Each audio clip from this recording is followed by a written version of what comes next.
Imagine कीजिए कि आप अपना देश छोड़कर दूसरे देश जा रहे हैं और फ्लाइट के लिए एयरपोर्ट पर पहुंचने के लिए आपके पास बस 1.5 घंटा बचा है।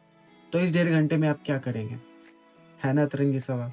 लेकिन इसी अतरंगी सवाल ने मुझे एहसास दिलाया कि मुझे अपनी कहानी आप सबके साथ शेयर करनी चाहिए। कहानी उस लड़के की जो कि थोड़ा शर्मीला है, अंडर कॉन्फिडेंट है, मेहनती है लेकिन आलसी भी है और जिसके छोटे-छोटे कुछ बड़े सपने भी हैं। तो इन्हीं सपनों को पूरा करने की चाहत में आकर मैं निकल पड़ा रशिया की ओर। ऑफ कोर्स अपने पैसों पे नहीं। और लेकिन इस सफ़र में मुझे बहुत कुछ सीखने को मिला। मैंने ये जाना कि अपने दुनिया से बाहर का दुनिया कैसा दिखता है और अगर किसी को लाइफ में कुछ अलग करना हो तो उसे कितना अलग करना होता है। इसलिए मैं अपने एक्सपीरियंस को सिर्फ अपने आप तक सीमित नहीं रखना चाहता। और क्योंकि रशिया एक बहुत ही खूबसूरत जगह है, तो इसलिए मैं अपनी इस कहानी को आप सबके साथ ब्लॉग्स के थ्रू शेयर करना चाहता हूँ और उम्मीद करता हूँ कि आपको पसंद आए।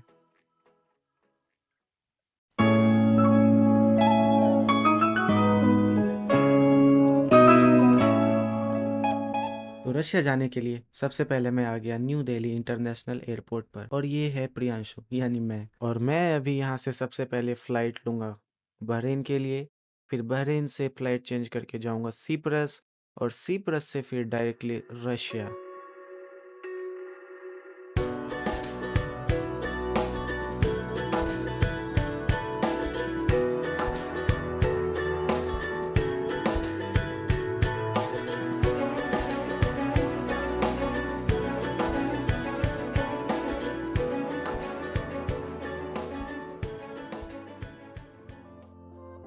फाइनली इंडिया से मॉस्को 14 घंटे की फ़्लाइट और फिर मॉस्को से 6 घंटे की ट्रेन का सफ़र तय करते हुए मैं पहुंच गया अपने डेस्टिनेशन सिटी निज़नी नवगोरद।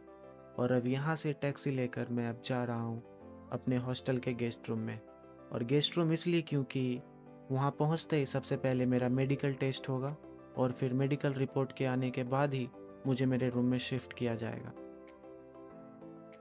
तो ये है मेरा गेस्ट रूम जो कि कुछ ऐसा दिखता है। लेकिन जब मैं अपने रूम में बैठा हुआ था तो मुझे कुछ जानी पहचानी सी आवाज़ आ रही थी, इसलिए मैं आवाज़ का पीछा करते हुए अपने पड़ोसी गेस्ट रूम में पहुंच गया। और जब मैं गेट खोलकर अंदर गया तो मैंने देखा कि एक अफ्रीकन स्टूडेंट कोई फिल्म देख रहा है अपने मोबाइल में। और जब मैं आगे जाकर देखा तो मुझे पता चला कि वो एक साउथ इंडियन फिल्म देख रहा है। भाई साहब मैं तो शॉक हो गया देख के। फिर मुझे एहसास हुआ कि भाई इंडियन सिनेमा का दबदबा तो अफ्रीका तक भी फैला हुआ है। और फिर मैंने उससे पूछा, you understand Malayalam? Malayalam you know?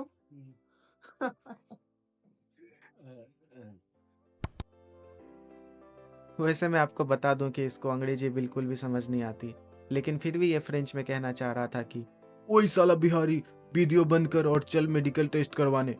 क्योंकि बिना मेडिकल टेस्ट के हमको हमारा रूम नहीं मिलने वाला था। तो इसलिए अब मेडिकल टेस्ट के बहाने चलते हैं बाहर रशिया की सड़कों पर और देखते हैं वहाँ का नज़ारा। तो ये है रशिया और मैं अभी हूँ एक रशियन पार्क में। और यहाँ पर फ़िलहाल -5 डिग्री का तापमान है और वीडियो बनाते हुए मेरे हाथ जल रहे हैं।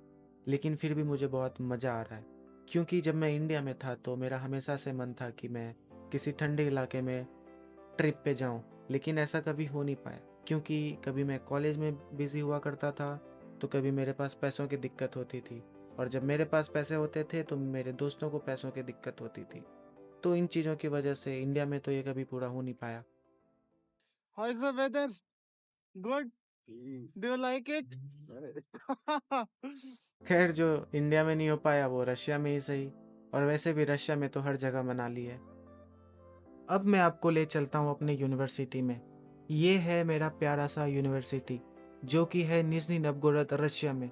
और अब इसी यूनिवर्सिटी के अंदर अगले 3 साल तक मैं बिल्कुल फ्री में पढ़ाई करने वाला हूँ क्योंकि मुझे मिल गई है स्कॉलरशिप। और अभी मैं जा रहा हूँ यूनिवर्सिटी के अंदर और मैं आपको दिखाऊंगा कि एक रशियन यूनिवर्सिटी अंदर से कैसा दिखता है, वहाँ के टीचर्स कैसे होते हैं, वहाँ के स्टूडेंट्स कैसे होते हैं और पढ़ाई के अलावा अंदर और क्या क्या होता है।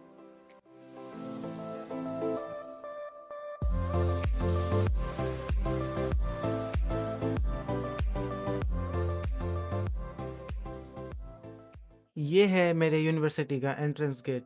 और रशिया में जनरली हर बिल्डिंग में 2 दरवाजे एक साथ दिए जाते हैं ताकि बाहर का ठंड अंदर ना आ पाए।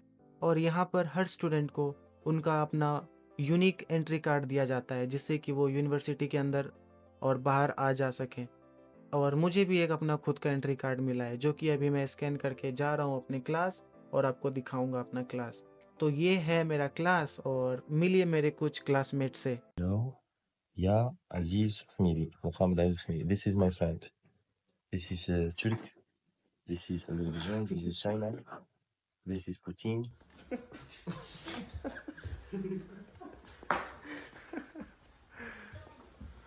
And this is our Russian teacher जो कि हमें रशियन लैंग्वेज पढ़ाती हैं, क्योंकि रशियन यूनिवर्सिटीज़ में फॉरेन स्टूडेंट्स के लिए 1 साल का रशियन लैंग्वेज कोर्स कंपलसरी होता है और इसके एग्ज़ाम को भी पास करना कंपलसरी होता है।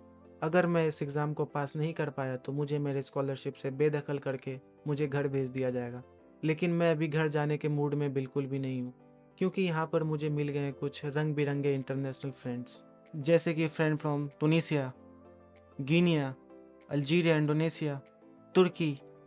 ए साला तुर्की पाकिस्तान का सपोर्ट करता है, हम तुमको छोड़ेगा नहीं साला, मारा जाएगा।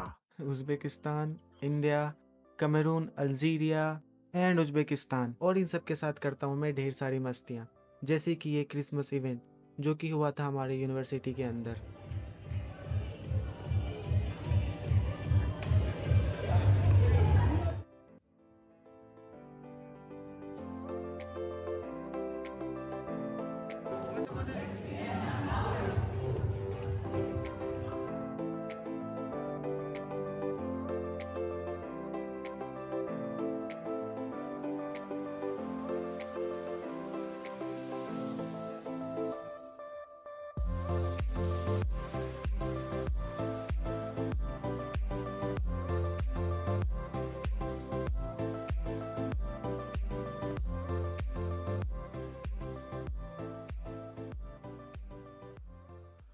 तो कुछ इस तरीके से हम लोगों ने सेलिब्रेट किया था क्रिसमस को हमारी यूनिवर्सिटी के अंदर। और लोगों को यूनिवर्सिटी के अंदर इस तरीके से डांस करते हुए देखकर मैं ये सोचने लगा था कि यूनिवर्सिटी के अंदर ये माहौल है तो नाइट क्लब्स में क्या ही माहौल होता होगा। खैर, रशिया की तो ये खास बात है कि यहाँ पर न तो माहौल का कोई कमी है और न ही सुंदरता की कोई कमी है, चाहे वो यूनिवर्सिटी के अंदर हो या बाहर। जैसे कि ये दृश्य है हमारी यूनिवर्सिटी के आसपास का। और ये जो आप बिल्डिंग देख रहे हैं ये बना था सोवियत यूनियन के टाइम पे। और उसके राइट साइड पे ये है क्रेमलिन, निजनी नवगोरद का। रशिया का जो सबसे फेमस क्रेमलिन है वो है मॉस्को में।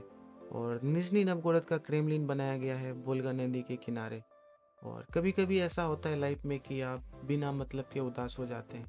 तो मेरे साथ जब ऐसा कभी होता है तो मैं चला जाता हूँ वोल्गा नदी के किनारे, क्योंकि वोल्गा नदी मेरी यूनिवर्सिटी से वॉकिंग डिस्टेंस पे है।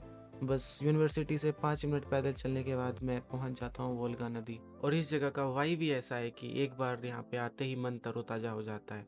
तो इसलिए जब भी मैं लो फील करता हूँ तो मैं यहीं पे आ जाता हूँ।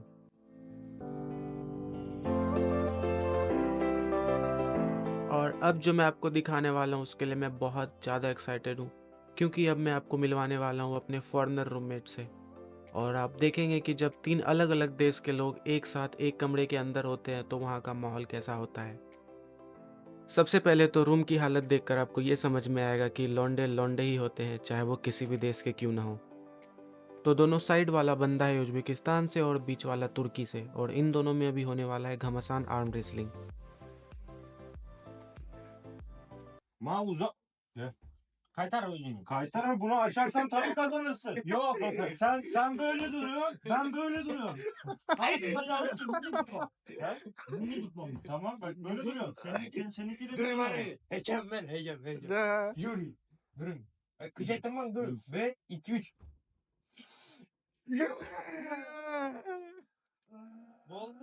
Umut, boldu. Oldu onu arada. Ne? Değmedi oğlum. Ben bu kadar fark var orada. Bunu diyeceğim misin sen? Hayır böyle değil ki böyleyle. Hey. Kamera var. Ayten. Kamera. Aç kamerayı aç. Kaydı aç. Kaydı aç. Davay. इस बंदे का ये रोज का ही काम है, ये रोज सबसे arm wrestling करता रहता है।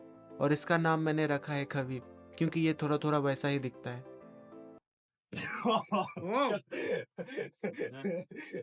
Utandın mı? Ben zaten ona kaybettim. Onu yenmez sıkıntı. Beni zaten yeneceksin. Khabib da. Khabib. Habib! Nurmagomedov! Tuz. Khabib. Habib! Nurmagomedov!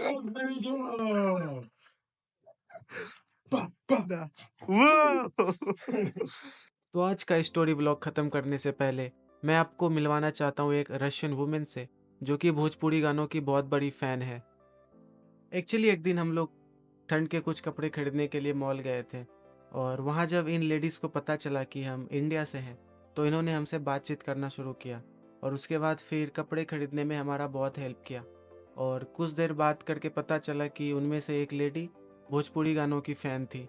Okay, покажи. Okay, wait now, okay? Это очень интересно. चल देखें मुझे तो मिला ये. You like it? Вам нравится? Yes, I like okay. the dance.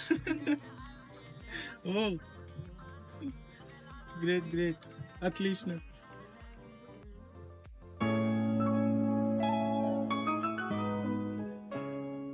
तो मेरा पहला story blog यहीं पे ख़त्म होता है and thank you so much for watching this.